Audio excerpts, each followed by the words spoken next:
Hello everyone and welcome to your economics class, and this is your second chapter video which is your national income. Introductory macroeconomics हम खत्म कर चुके हैं and right now we are going to start national income.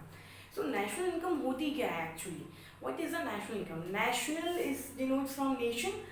Nation की income जो भी होती है वो नेशनल इनकम होती है. तो इसके अंदर हम ये फाइंड करना सीखेंगे कि हम इनकम को कैसे कैलकुलेट करते हैं किसी भी कंट्री की. फाइन. तो उससे पहले हमें कुछ दो तीन टर्म्स जो है जो मेन है उनका मतलब क्या है एक बार वो सीख लेते हैं, then we will forward to national income. तो the first one is domestic territory. बाकी सब्जेक्ट्स में आपने पढ़ा होगा डोमेस्टिक टेरिटरी क्या होता है. Geographical boundary of a country.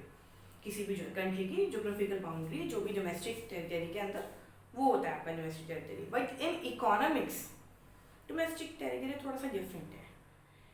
जो कंट्री के अंदर लाई कर रहा है वो तो डोमेस्टिक टेरिटरी का मैं मान सकती हूँ, बट जो कंट्री को बिलोंग करता है हमारा outside the boundary of the country also, that is also called the domestic territory of India. For example, अगर मैं शिप्स की बात करूं जो हमारे इंडिया की डोमेस्टिक टेरिटरी की शिप्स हैं, अगर वो किसी और कंट्री के पोर्ट पर जाएंगी तब भी वो इंडिया की डोमेस्टिक टेरिटरी के अंदर कंक्लूड होंगी. Clear. Likewise the airlines also. Airlines भी अगर कहीं और जा रही हैं तो भी वो इंडिया की डोमेस्टिक कंट्री की टेरिटरी के अंदर ही होंगी, चाहे वो सिंगापुर पे खड़ी हो या किसी और कंट्री के पोर्ट पे एयरपोर्ट पे खड़ी हो. ओके.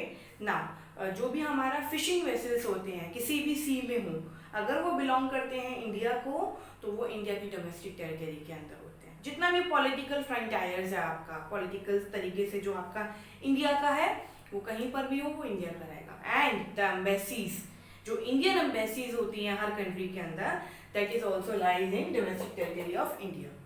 लाई क्या नहीं करता है, जो हमारी कंट्री में एम्बेसीज हैं बाकी कंट्रीज की वो हमारी कंट्री की डोमेस्टिक टेरिटरी में इंक्लूड नहीं होगी. ऑल्दो वो है हमारी कंट्री के अंदर लेकिन डोमेस्टिक टेरिटरी का पार्ट नहीं है. एंड जो भी आपकी इंटरनेशनल कंपनीज हैं, इन्वेस्टर्स, जो भी कंपनीज का सेटअप इंटरनेशनल होता है वो भी हमारा डोमेस्टिक टेरिटरी के अंदर नहीं आता. Come to next, normal residence. Normal residence के लिए दो टर्म्स याद रखना. Ordinarily and centre of economic interest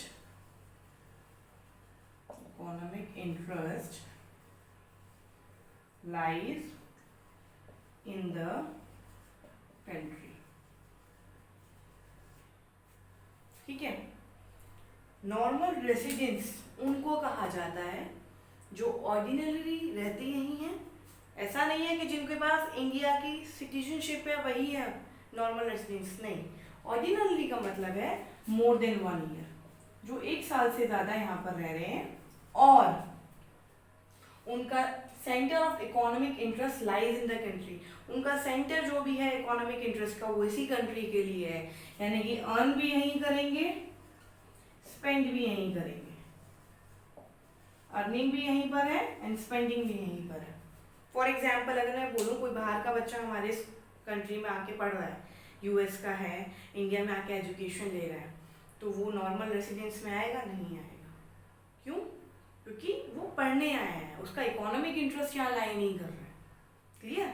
लेकिन जो लोग यहाँ पर आए हैं घूमने फिरने के लिए या पार्ट टाइम जॉब के लिए या किसी कंसाइनमेंट के लिए, फाइन, लेस देन 1 ईयर के लिए जो यहाँ पर हैं वो हमारे नॉन रेसिडेंट्स कहलाएंगे.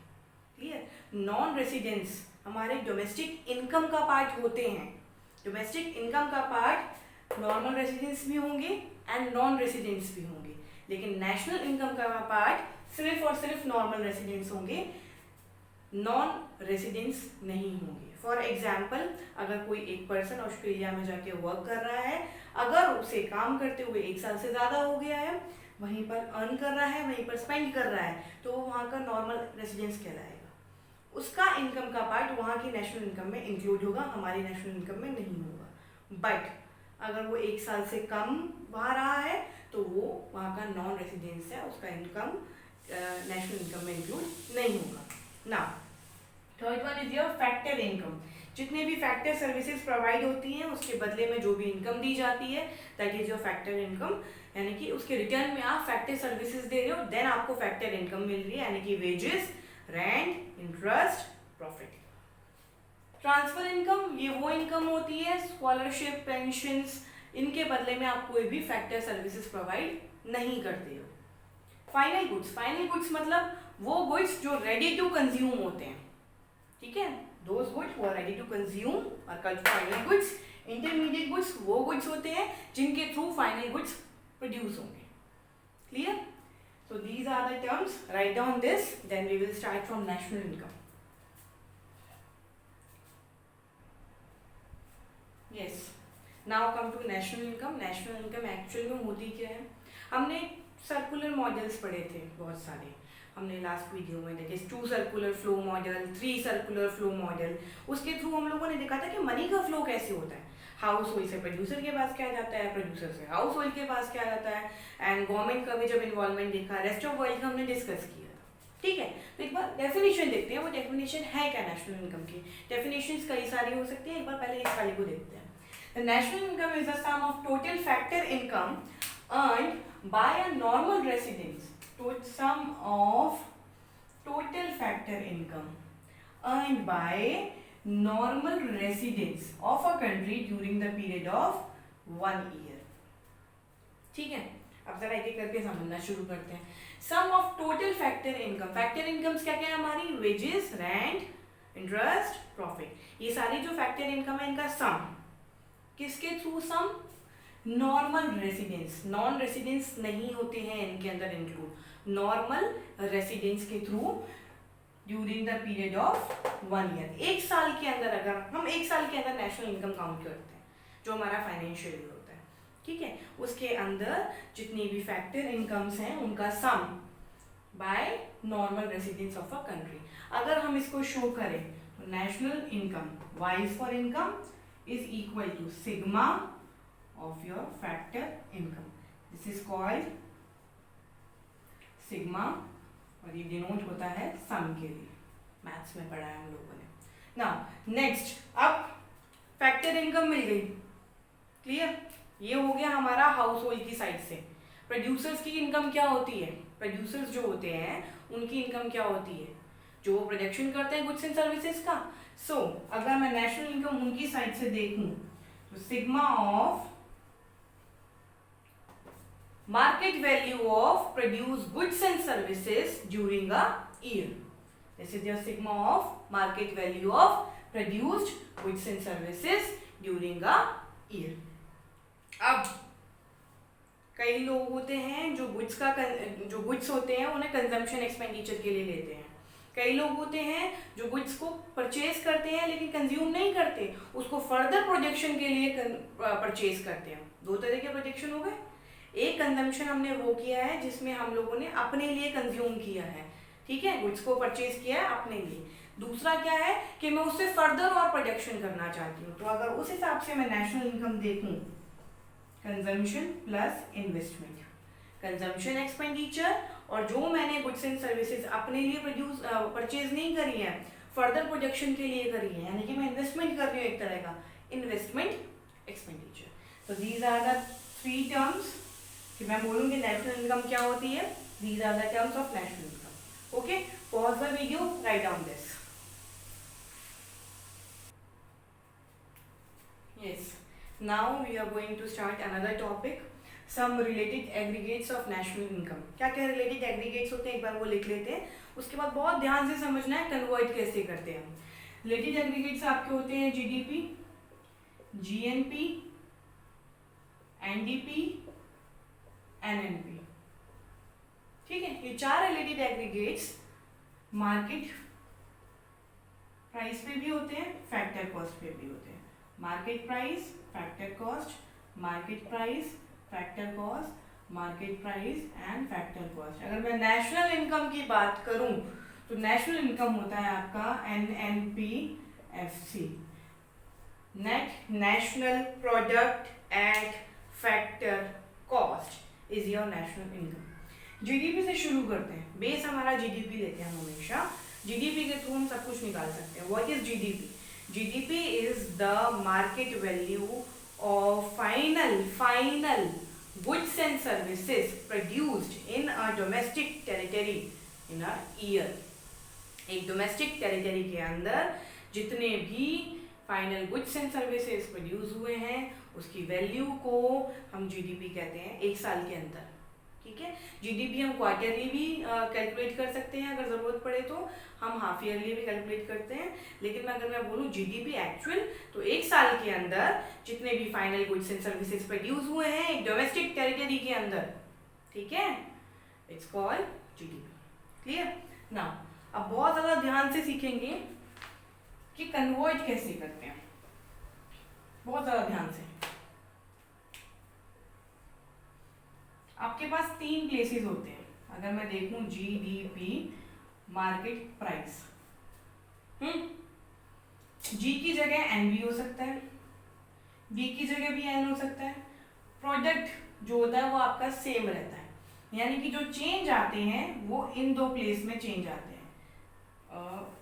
ऐसे देखते हैं एक बार, GDP market price, NNP factor cost. ठीक है, एक एक स्टेप समझते हैं। Gross, first is your gross, here is your net.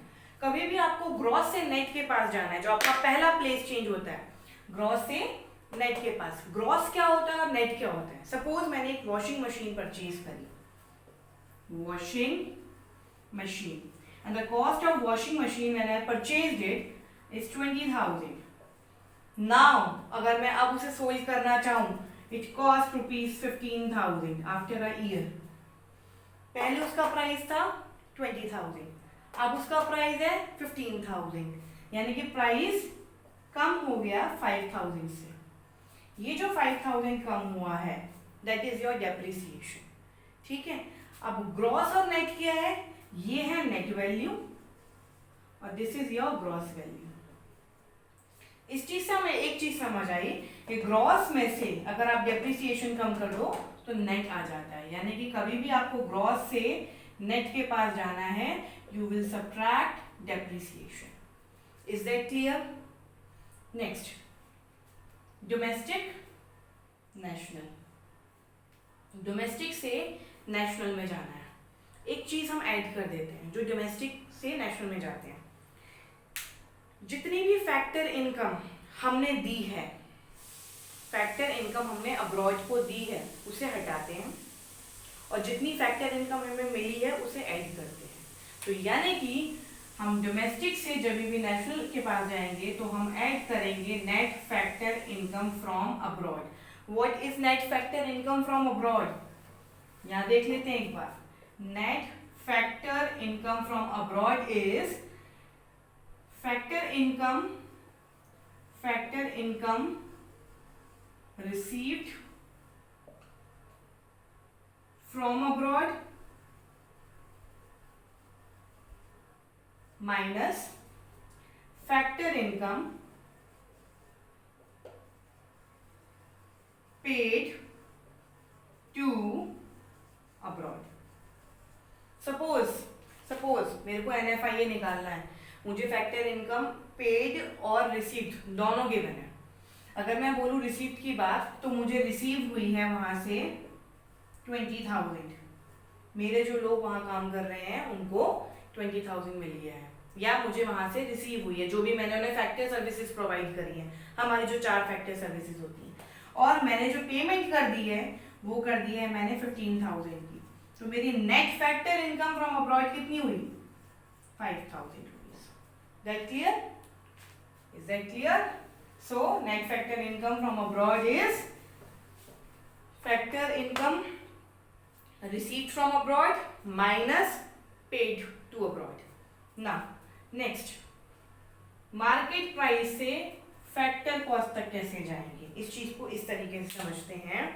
मैंने गुड प्रोड्यूस किया 200 रुपीज का, ठीक है, अब जब वो मार्केट तक पहुंचेगा तो मार्केट पे जाने के बाद वो 200 का नहीं सोल्ड होगा, वो गुड सोल्ड होगा 230 रुपीज का।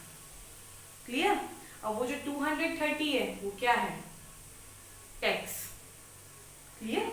अब टैक्स को हम कहते हैं यहाँ पर मार्केट प्राइस से कभी भी फैक्टर कॉस्ट के पास जाएंगे, मार्केट प्राइस से फैक्टर कॉस्ट। मार्केट प्राइस कितना था 230 रुपीज, फैक्टर कॉस्ट कितना था उस टाइम 200।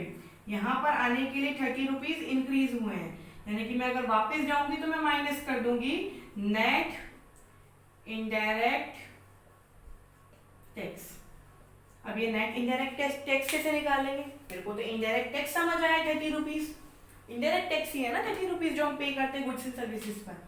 नेट इनडायरेक्ट टैक्स मतलब, नेट इनडायरेक्ट टैक्स मतलब जो भी आपका इनडायरेक्ट टैक्स है, इनडायरेक्ट टैक्स, उसमें से सब्सिडीज को माइनस कर देते हैं, सब्सिडीज को माइनस कर देते हैं। हम गवर्नमेंट की साइड से देख रहे हैं ना इसको, गवर्नमेंट की साइड से देख रहे हैं, तो गवर्नमेंट को टैक्स मिल रहा है लेकिन वो कुछ दे भी तो रहा है, सब्सिडीज देता है ना, तो सब्सिडीज को माइनस कर देते हैं। Clear. So net indirect tax is your indirect tax minus subsidies. So this is the procedure to find out anything. Write down this, the whole thing. Then हम इससे जुड़े हुए दो क्वेश्चन सॉल्व करते हैं. Okay? Pause the video. Write down this. Now, in this video हम सिर्फ इतना ही करेंगे. In our next video we will solve based numerical on this. So keep learning and thank you so much.